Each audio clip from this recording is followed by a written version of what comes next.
Having left the implementation of Brown to state and local officials for more than a decade, the U.S. Supreme Court finally asserted its authority to compel school desegregation in the late 1960s. Taking his cue from the Supreme Court's new tone, Federal District Court Judge James B. McMillan ordered in 1969 the use of bold new techniques to desegregate the schools of Charlotte and Mecklenburg County, North Carolina. McMillan had imposed district-wide busing and the use of racially balanced enrollment targets. The Supreme Court unanimously upheld McMillan's plan in its landmark Swan v. Charlotte-Mecklenburg County Board of Education decision of April 1971. Newsweek magazine called Swan by far the most momentous court pronouncement on schools since the landmark Brown decision of 1954. 34-year-old North Carolina attorney Julius Chambers argued Swan before the Supreme Court. Chambers directed the state NAACP Legal Redress Committee and played a key role in the national NAACP Legal Defense Fund's civil rights campaign. 17 years earlier, Chambers had heard the Brown decision read out in segregated Peabody High in Montgomery County and thought, "Blacks are now free. This was the signal that I can do anything."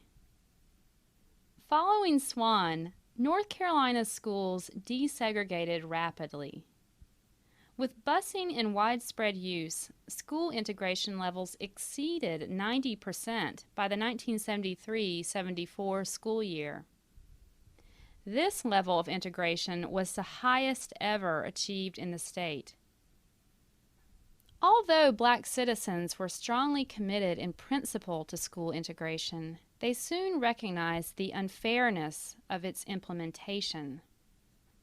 As integration began, white-dominated school boards routinely closed black school facilities without regard for or appreciation of the proud legacies of African American educational accomplishment. In North Carolina alone, school boards terminated or demoted thousands of black educators and administrators. Student Rainey Norwood recalls the loss of status suffered by esteemed Lincoln High principal Charles A. McDougall in his new role as vice principal at Chapel Hill High School. Saw the principal, Mr. McDougall, which was a strong figure at Lincoln High School, took on the role of being a coffee maker, and we went to visit him in his office there. You know, his office was way back in the little corner. You know, also we noticed that his life seemed like it was just being drawn out of his body. He didn't even really have contact with the student like he had at Lincoln. Inside newly integrated schools, discrimination did not disappear. It reemerged in new forms. Hostile or indifferent white teachers and administrators subjected black students to classroom neglect, academic tracking, and disproportionate disciplinary treatment. At Camden County High School, a white teacher derailed student Joyce Farabee's honor roll aspirations. I would have all A's, and I think I had a B, and she gave me a D. Every grade, I mean A, B, I would get a C or a D. And that kept me off the honor roll. And one time she gave me a U in something, physical education, probably because I didn't know about dressing. You know how here I am new and scared. I wasn't asking the question, but every grading period, they kept me off the honor roll. We've got to do double and triple and quadruple what they do.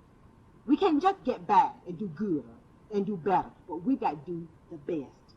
And I tell you, that's the only way we're going to make it. Nonetheless, most students, black and white alike, judged racially integrated public education as profoundly transformative. Teacher Maggie Ray's students embraced their experience at West Charlotte High School. Our kids would say, "This school is a model of what life is like in the world." And I would say, "Oh no, this is a unique 3 years in your life where you have a chance to experience the way the world ought to be. But when you get out, you will find it quite different. and it was such a shock to many of the kids. Some of whom went to, interesting enough, to Northeastern Ivy League schools and came home and said, "It's really boring.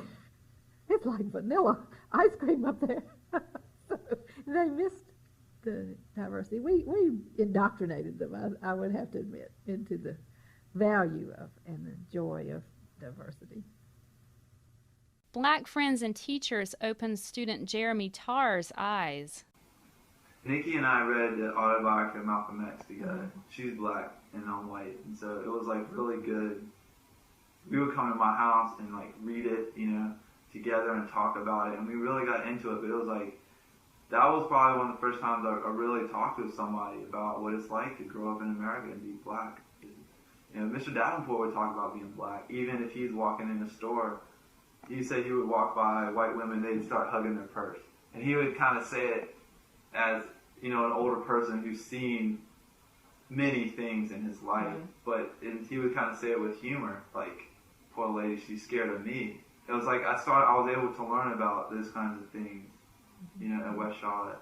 And it's just, if I had gone to a different school, I wouldn't have gotten that.